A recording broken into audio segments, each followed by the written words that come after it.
Le goût d'entreprendre. Une émission proposée par Doris Pradal en partenariat avec la Caisse d'épargne, la Banque des entreprises et des professionnels de Midi-Pyrénées. Bonjour à tous et bienvenue dans Le Goût d'entreprendre. Place aujourd'hui à l'innovation et à ceux qui innovent. Bastien Ingweiler et Joël Sau de l'agence JVF, cabinet de conseil et de formation, accompagnent les entreprises vers l'innovation. On va voir comment, à qui s'adresse-t-il? Toutes les entreprises peuvent-elles fonctionner aujourd'hui en mode start-up? Réponse tout de suite. Bonjour Joël Sau. Bonjour. Bonjour Bastien Ingweiler. Bonjour. JVF est-elle une start-up? Alors non, ce n'est pas une start-up. D'ailleurs, notre nom de domaine est jvf.agency pour justement supprimer un petit peu cet amalgame qu'il peut y avoir. Tous les acteurs dans l'innovation ne sont pas forcément des start-up. Les start-up ont une spécificité effectivement d'hyper-croissance. En fait, c'est des petites structures qui vont aller chercher très vite une très grande croissance, qui vont souvent lever des fonds justement pour faire cette croissance. Et nous, chez JVF, en fait, on fait du conseil et de la formation. Donc, on n'est pas ce qu'on appelle scalable. On peut pas conquérir le monde demain en un an. Il faudra qu'il y ait de l'humain derrière nos activités et donc de ce fait-là, nous ne sommes pas une start-up. Alors voilà pourquoi je vous posais cette question. Qui êtes-vous? Que faites-vous? Cabinet de conseil et de formation. Vous conseillez qui? Vous accompagnez qui? D'accord. Alors, nous accompagnons principalement les grandes entreprises. Après, on se ferme pas demain à accompagner des moyennes et des petites entreprises. Mais aujourd'hui, effectivement, c'est plutôt les grandes entreprises françaises qui sont le plus intéressées par les sujets d'innovation en mode start-up. Et effectivement, on accompagne et on forme ces grands groupes pour faire remonter la culture start-up via des consultants qui sont souvent des ex-start-upers, donc qui ont eu eux-mêmes la chance d'entreprendre et qu'on met entre guillemets à disposition de nos clients pour pouvoir accélérer leurs projets ou industrialiser leur démarche d'innovation. C'est-à-dire que vous partagez vos connaissances et votre expérience. Exactement. On passe notre temps, effectivement, à sensibiliser nos clients au fait qu'on peut faire des choses aujourd'hui qui n'existaient pas il y a encore 10 ans, à savoir travailler en mode start-up et donc expérimenter des projets, être un peu plus agile. C'est ça. Joël, pourquoi on a besoin de votre entreprise aujourd'hui? Pourquoi on a besoin de JVF? Pourquoi on fait appel à vous? Tout simplement. Alors, on fait appel à nous à travers la formation, mais à travers aussi le conseil, à travers d'autres choses. Alors, pourquoi la formation? Parce que c'est toujours bien de transmettre quelque chose et à travers l'innovation, on arrive à transmettre des méthodologies, des techniques, des méthodes pour que les projets innovants puissent arriver à terme. Donc la formation, nous, dans un sens, c'est comment créer de la valeur, comment accompagner les gens à créer de la richesse. Et par la formation, on peut y arriver. Quelle est la différence, Bastien, c'est vous qui allez me répondre peut-être, entre votre structure et un incubateur, par exemple? Alors, un incubateur, c'est des structures qui sont très récentes, parce que hormis l'incubateur Nubo, qui est l'incubateur régional qui existait depuis très longtemps, tous les incubateurs en France sont très récents.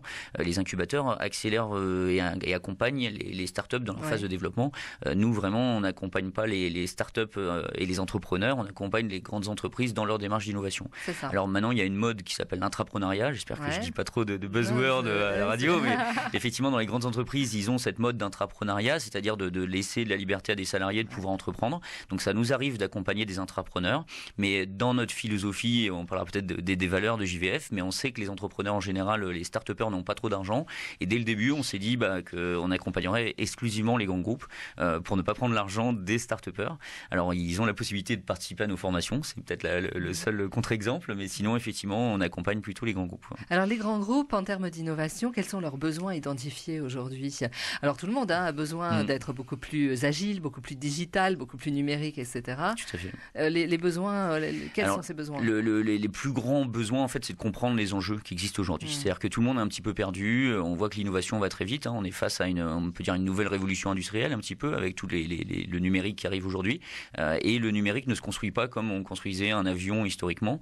Aujourd'hui, les gens sont habitués à avoir des usages de qualité au niveau personnel et donc veulent retrouver cette qualité-là dans l'environnement professionnel et on est obligé d'utiliser un petit peu les méthodes qui sont utilisées par Google, Facebook, Apple pour pouvoir même dans sa PME potentiellement proposer des solutions digitales de qualité à ses salariés, à ses partenaires, à ses clients et donc effectivement nous on les accompagne dans la démarche qui est un petit peu similaire à celle de Google qui est effectivement de faire ce qu'on appelle de la user experience, donc de faire des solutions centrées sur les utilisateurs.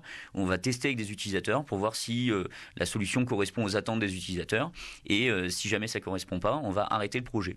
Chose qui n'est pas traditionnelle pour un grand groupe de dire ce projet-là ne marche pas, donc on l'arrête. Dans un grand groupe, on investit des millions et si ça marche pas, on met plus d'argent.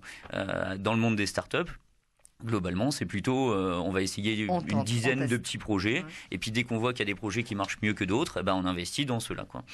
Est-ce qu'il y a des choses qui sont parfois difficiles à faire comprendre, à faire passer, autrement dit, un vrai choc culturel ? Alors oui, un vrai choc culturel. Alors après, il y a ce qu'on appelle les digital natifs, qui sont les gens qui sont nés avec les PC aujourd'hui, qui comprennent beaucoup mieux un petit peu ces enjeux-là. Effectivement, parfois, on est face à des personnes qui sont assez réfractaires au digital de façon globale et à l'innovation, mais globalement, ça se passe bien. Après, nous, et c'est pour ça que Joël intervient avec nous sur la partie formation, c'est parce que vraiment, on pense que la formation est un levier pour accompagner nos clients, les former, les acculturer pour qu'ils deviennent matures. Et effectivement, quand nous, on voit des clients qui nous répondent que l'innovation n'est pas un sujet pour eux, on se dit plutôt qu'ils ne sont pas encore matures et qu'ils ne sont pas encore ils sont pas encore au pied du mur, ils ne sont pas encore face aux complexités, à la difficulté de beaucoup de grands groupes aujourd'hui. On peut citer par exemple le monde bancaire, le monde de la presse, des agences de voyage. Il y a beaucoup de métiers aujourd'hui qui ont déjà été complètement digitalisés. Et malheureusement ou heureusement, l'avenir nous le dira, mais il y a beaucoup d'autres métiers qui seront digitalisés aussi demain, quoi. Voilà, qui vont évoluer ou disparaître ou voir naître de nouveaux métiers. Exactement. Joël, il faut faire preuve de beaucoup de pédagogie. Lorsque vous êtes face, par exemple, à un chef d'entreprise qui dit « Moi, je vois pas l'intérêt, je comprends pas ». Oui, alors l'acculturation, ça veut dire ce que ça veut dire. Culturation. Ouais. Acculturation. L'acculturation, c'est-à-dire on a une culture et on en rajoute une autre. Donc, nous, on est beaucoup dans la sensibilisation, la découverte des usages, des techniques. On est beaucoup aussi dans la vulgarisation de tout. C'est théorique, mais on a besoin de ça avant d'aller vers la pratique. Donc, donnez-nous un exemple, quelque chose de concret. L'histoire, par exemple, la première start-up, 1954, naissance de la Silicon Valley. Peu de gens savent que la première start-up est née en 1954. Peu de gens savent qu'il y a eu 4 vagues d'innovation majeures jusqu'à aujourd'hui et que la France essaye de prendre le train lors de la 4e vague, mais que on n'est pas face à un phénomène nouveau. C'est vraiment l'innovation en mode start-up existe déjà depuis 70 ans, quoi. Ouais. Ça, par exemple, quand on le dit à des entrepreneurs ou à des grands groupes en disant c'est juste que pendant très longtemps, ça vous intéressait pas de faire des puces ou de faire des ordinateurs, donc vous ne vous souciez pas de cette innovation-là. Mais aujourd'hui, on arrive à la 4e vague qui est l'innovation de services, et là, par contre, il commence à être impacté, donc il s'y intéresse. Mais la 3e vague qui était l'invention du web, il y a beaucoup d'acteurs établis qui s'y ont pas intéressés. Airbus en avait rien à faire de l'invention du web. Par contre, aujourd'hui, maintenant qu'il y a effectivement des services disruptifs dans le web, là, ça change la donne. Et effectivement, et tout le monde s'y intéresse. Exactement. Voilà. Ouais. Mais c'est des choses qui existent depuis un bout de temps, quoi. Tout à fait. Oui, donc on expliquait, vous expliquez qu'il faut vraiment être présent sur le terrain, faire preuve d'écoute aussi, de pédagogie, d'écoute.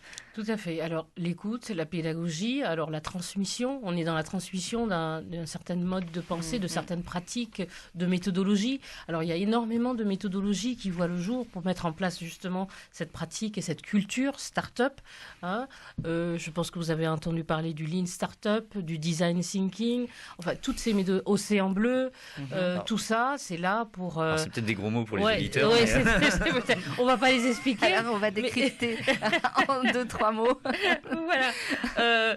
Donc, en fait, tout ça pour dire qu'il y a des clés, des méthodes, des outils pour prendre des décisions. Voilà. Et tout ça, on le met à la disposition des managers de l'innovation, des start-upers. Tout ça, c'est utile pour quand même arriver à ce que les projets voient le jour. C'est ça, en fait, la clé de toute cette histoire. Réussir un projet, inventer quelque chose et que cette chose dure. On est là pour ça. Alors la pédagogie est autour de tout ça. Comment on manage l'innovation, quelles sont les méthodes qui marchent pour que la start-up ne reste pas une start-up finalement, que devienne une société qui fait du profit et qui dure, et quelles sont les tendances technologiques du moment. On s'appuie sur tout ça. Bastien ? Effectivement, je rebondissais parce que c'est vrai qu'une start-up souvent ne fait pas de profit. Les gens n'imaginent pas, mais beaucoup de start-upers ne se payent pas ou sont payés par le chômage, etc. Et c'est vraiment une activité qui est extrêmement difficile. 9 start-up sur 10 échouent. Donc il faut en avoir conscience que c'est un acte, c'est un engagement aussi de créer sa société et c'est un travail assez difficile. On pourrait revenir sur vos parcours. Bastien, vous êtes complètement connecté, vous êtes un geek. Je suis né là-dedans, ouais. Tout à fait. Je réfléchissais, mais effectivement, globalement, moi j'ai eu mon premier ordinateur vers 8 ans. J'ai eu mon premier vrai PC, parce que c'était un Amstrad, donc j'ai eu mon vrai PC à l'âge de 11 ans. J'ai ma première connexion à Internet à l'âge de 13 ans, à une époque où on n'était même pas 100 000 utilisateurs d'Internet en France, sur les serveurs de Xavier Niel à l'époque qu'il avait ouvert. Donc c'était un accès exclusif à quelques personnes, etc. Donc oui, non, je suis complètement né dedans. Ouais. Et vous, Joël? Alors moi, je suis née avec le Minitel, hein, donc c'est une génération avant. Mais j'ai su m'adapter parce qu'on a été dans la même société pendant 20 ans, lui pendant une dizaine d'années. Vous étiez déjà dans le secteur de l'innovation dans le secteur de l'informatique, des nouvelles technologies. Ouais. Donc on a su s'adapter à toutes les vagues, au niveau informatique, Java, la méthode OMT, tout ce que l'agilité, le marketing digital, tout ça, c'est quelque chose qui a grandi avec nous. Ouais. Et on a grandi avec. Alors maintenant, on est tout à fait sur un autre registre avec l'innovation et la culture start-up. Alors, qu'est-ce que ça demande? Ça demande quand même une science du travail, de l'adaptabilité, de la flexibilité. En fait, c'est un autre monde. Il n'y a pas de lenteur, il n'y a pas d'inertie. On attaque, quoi. Voilà. Vous bougez pas. À tout de suite.